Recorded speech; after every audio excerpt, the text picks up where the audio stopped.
It is. I mean, it's extremely frustrating to, have a front row seat and be forced to witness this lunacy of putting politics ahead of people.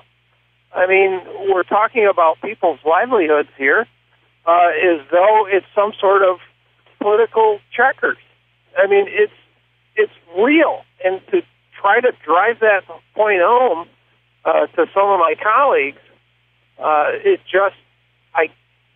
for the life of me, I can't believe it's as difficult. Wake up. The decisions we have to make are real. You can go out behind the barn and settle this food fight that you're having over leadership at any point in time. But right now, the matter at hand is the people's business, and let's get it done. Let's stop, dealing with the political end of things and deal with the pragmatic side of things and get this legislation passed. Is it troubling for you that legislation that you've worked so hard on putting together is now being called a bartering tool, is being held hostage for the purpose of a power-sharing, power-holding agreement? It most certainly is. It's inexcusable in my book to use that or any other piece of legislation, for that matter, as a bargaining tool.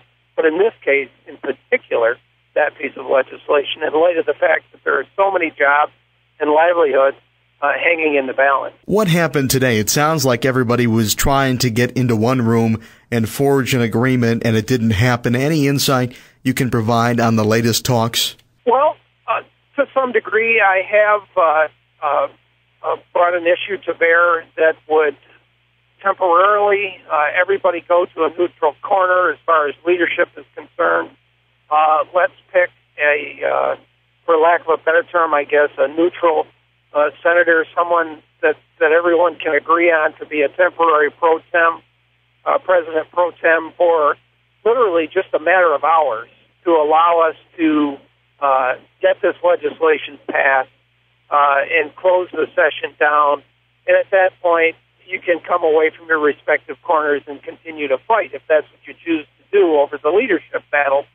But my concern is and remains trying to get this legislation passed and, trying to help some people who obviously don't understand the consequences of holding key pieces of legislation like the tax extenders and the power for jobs hostage. It's difficult to put the words logical, rational, and state senate in the same breath, but it does sound like a very easy to approach sort of solution.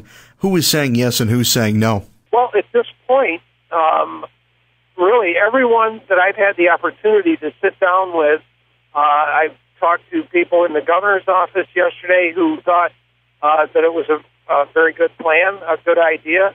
I've talked to leadership in the Democratic conference. I've talked to Senator Smith, Senator Sampson, and many of the Democrats, and all of them, to a person, have said, this is a good idea. This is the way out of the room. But I cannot get my friends across the aisle, my Republican colleagues, and President or their leader, Pedro Espada, to acknowledge that this is a way to take the short-term issue, which is the passage of this legislation and the closure of this session. I can't get a response from them, and it's very frustrating. Should you move ahead with this, who would sit in that chair? Who is somebody that you would suggest that would be able to be bipartisan, reach across the table, work with both sides, and then step away from having that taste of power? Oh, I think there are several legislators that could very easily do that. On our side, Senator Valesky is someone who's well respected and could certainly fill that role. I'd like to think that I could fill that role. Senator Volker from the Republican side could certainly fill that role.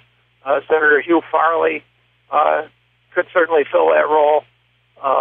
There are several, but certainly any of the ones that I've mentioned, I believe, could certainly do the job, do it well, and move this whole thing off dead center. Any regrets at this point as to how Tuesday played out? Obviously, it was an embarrassing day for most senators, and it got a lot of attention as to how everything played out. Anything that you regret as to how that day went?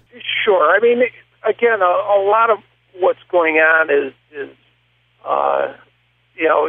it's uncharted waters. There's a lot of frustration, as you can well imagine, and the fact is,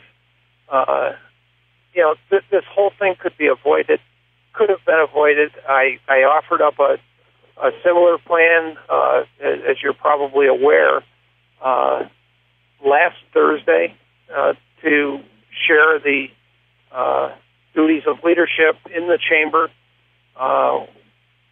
One party taking leadership on Thursday, the other party taking leadership this past Monday, which would have allowed this session to close down and finish the business that was in front of us. But that was flatly rejected by my Republican colleagues, again, for political reasons, which just does not make sense. We need to move forward, and I'm confident we can get there. But I think the plan that I've outlined is reasonable. It's doable. We could literally close this session down in a matter of hours by passing this non-controversial legislation.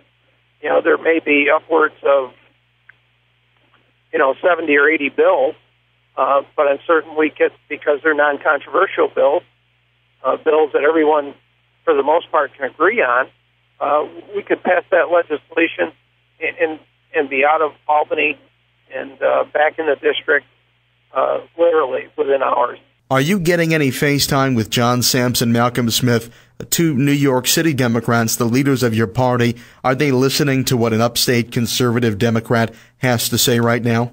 Yes. I had a long conversation in Malcolm Smith's office with John Sampson. Actually, John Sampson and I went from the LOB to Malcolm Smith's office, which is over in the Capitol, together.